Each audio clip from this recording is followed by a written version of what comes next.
One evening, my wife confessed. She'd been seeing him. For months. Not in bars or hotel rooms. No, he'd chosen our house.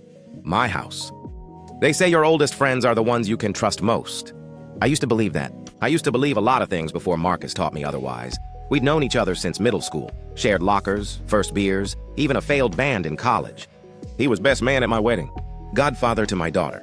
If there was a brother I chose, it was him. But loyalty is just another mask. I didn't realize Marcus had been slipping mine off piece by piece. It started small. A project proposal at work that I'd drafted mysteriously ended up under his name. Then a client I'd been nurturing for months switched allegiances overnight. Marcus had whispered that I was distracted, going through marital issues. At first, I brushed it off. He'd never do that deliberately, I told myself. Not him, but then came the knife. One evening, my wife confessed. She'd been seeing him. For months. Not in bars or hotel rooms. No, he'd chosen our house. My house. The same couch where he'd fallen asleep after poker nights. The same kitchen where he'd eaten meals I cooked. Rage didn't even cover it. It was surgical, cold. Something in me hardened, and I decided Marcus would pay. Not with fists, not with shouting, but with a ruin so total he'd choke on it. I watched. I gathered.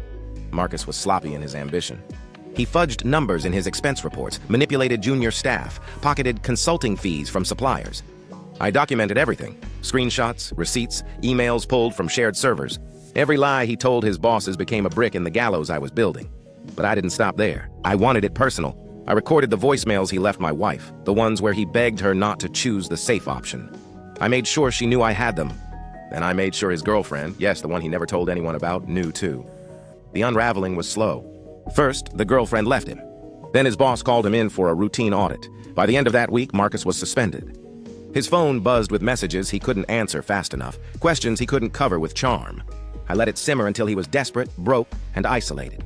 That's when I delivered the final strike. I invited him over. He came, hollow-eyed, stinking of stale whiskey. He dropped onto my couch like old times, but I didn't offer a drink. I just handed him a folder. Inside were the photos, the emails, the recordings, everything.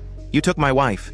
You took my career. I took everything else. He flipped through the pages, his hands shaking. His mouth opened, but no words came. The silence was sweeter than any apology. I didn't hit him, didn't yell. I just opened the door and watched him stagger into the night with the weight of his life collapsing behind him. By the next month, he'd lost his job, his reputation, his apartment. The last time I saw Marcus, he was sitting outside the same office building where he'd once stolen my project, smoking a cigarette down to the filter. He looked up at me with a bitterness I'll never forget, and I smiled. Because sometimes betrayal doesn't need blood to be punished. Sometimes the cleanest revenge is letting the traitor choke on the ashes of his own fire.